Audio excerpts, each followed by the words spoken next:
Welcome to episode 59 of the Italian Americans in Hollywood podcast series. I'm Daley Giacopella. And I'm Sadie Bruni. Today we're going to try and understand what makes Steven Van Zandt such a singular figure in American culture.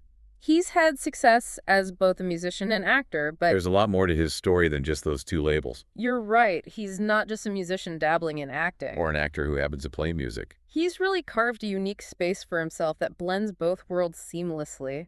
Let's rewind to the beginning. He was born Stephen Lento on November 22, 1950, in Winthrop, Massachusetts. And he later took the Van Zandt name from his stepfather, William Brewster Van Zandt. His mother, Mary Henrietta Lento, remarried in 1957. It's interesting how that blend of family and heritage seems to play a role in his persona. Speaking of heritage, his Italian roots run deep. His mother's side of the family came from southern Italy. His grandfather, Salvatore Samuel Lento, was from Calabria. And his grandmother, Ida, or Adelaide Pepe, had roots in Naples. A real mix of southern Italian heritage. Which you can see in his fiery personality and creative energy. That intensity definitely comes through in his music and acting. And it's interesting how his personal life has intertwined with his career, like his marriage to Maureen Santoro. Their wedding was an event for the ages. New Year's Eve in New York City, 1982, with Bruce Springsteen as the best man. Little Richard officiated the wedding. And they had Percy Sledge perform When a Man Loves a Woman at the reception. Then, of course, Maureen ended up playing his wife, Gabriella Dante, on The Sopranos. That blurring of reality and fiction adds another layer to his story. It shows he's not afraid to bring his personal life into his art, even if it's in a subtle way. And while they don't have any children, family still plays a big role in his life. His half-brother, Billy Van Zandt, is an accomplished playwright and television writer. Creativity clearly runs in the family. It does make you wonder if those family connections influenced his artistic journey. Definitely. But his path to acting wasn't exactly a straight line.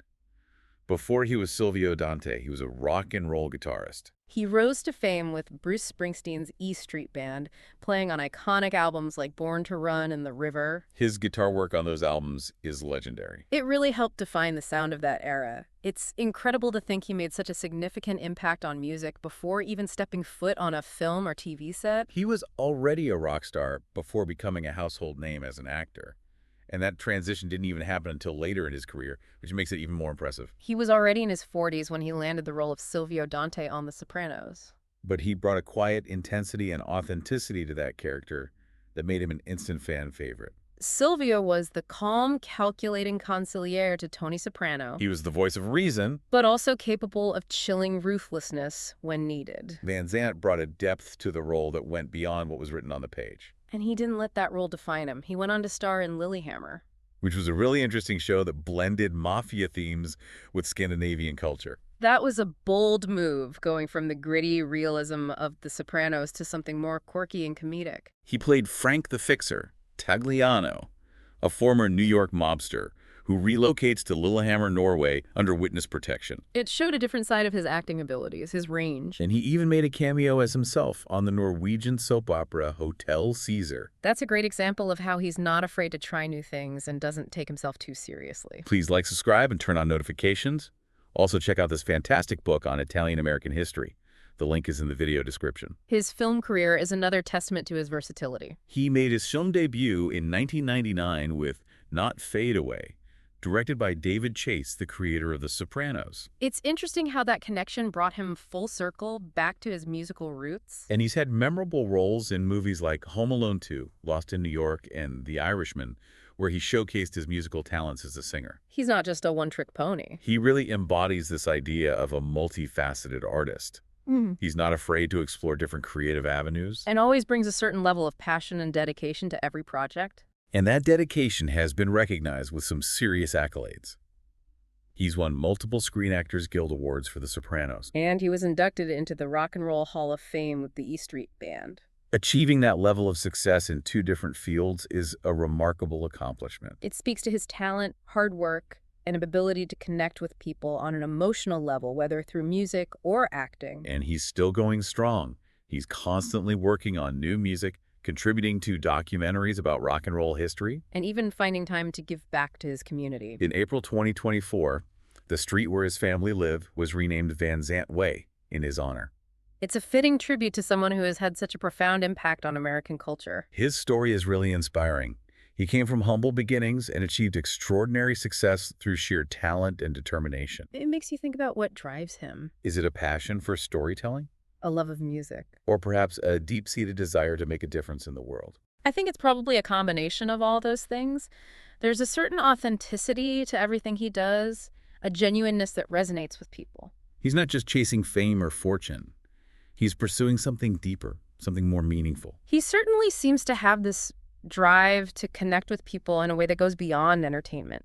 Take his radio show, Little Steven's Underground Garage, for example. It's a celebration of garage rock and all those often overlooked subgenres that influenced him as a musician. He could be sitting back and enjoying his success. But instead, he's out there championing these bands and introducing them to a wider audience. He's not content with just playing music. He wants to share it.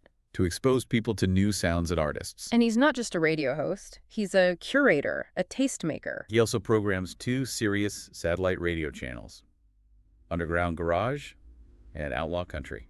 Which is fascinating because it shows his broad appreciation for musical styles that are rooted in raw energy and storytelling.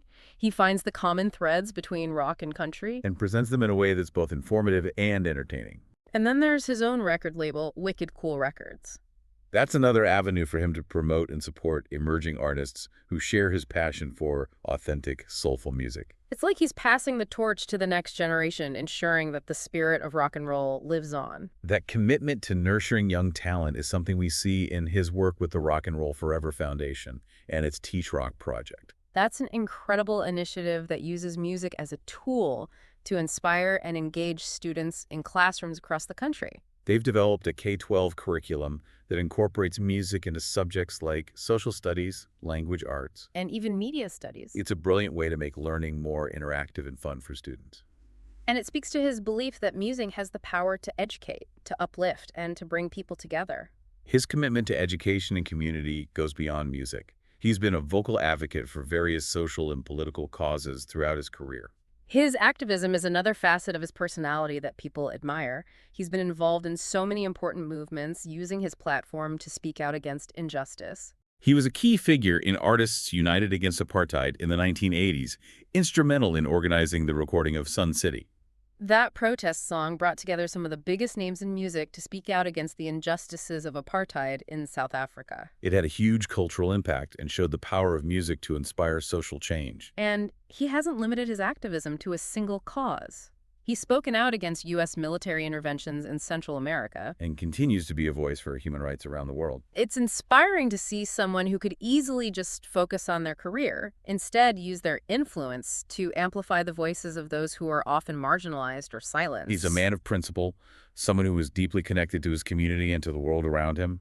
He challenges the status quo, pushes boundaries, and makes people think. Whether it's through his music, his acting, or his activism. He's constantly pushing us to be better, more engaged, and to make a difference. And yet, even with all this serious talk about social change and activism, he still manages to inject humor and wit into everything he does. I, for one, can't wait to see what he does next. It's amazing to consider how much he has accomplished. And I think it goes back to what we were talking about earlier, that unique blend of artistry and activism. Passion and purpose. He's a reminder that we don't have to choose between our creative pursuits. And our desire to make a difference in the world. They can actually complement and reinforce each other. His story is particularly relevant for Italian Americans. He's someone who has embraced his heritage while also transcending it. He's shown that you can be proud of your roots. And still achieve success on a global scale. He's broken down stereotypes and paved the way for other Italian American artists to pursue their dreams. He's shown that there's no one right way to be Italian American. You can be a rock star,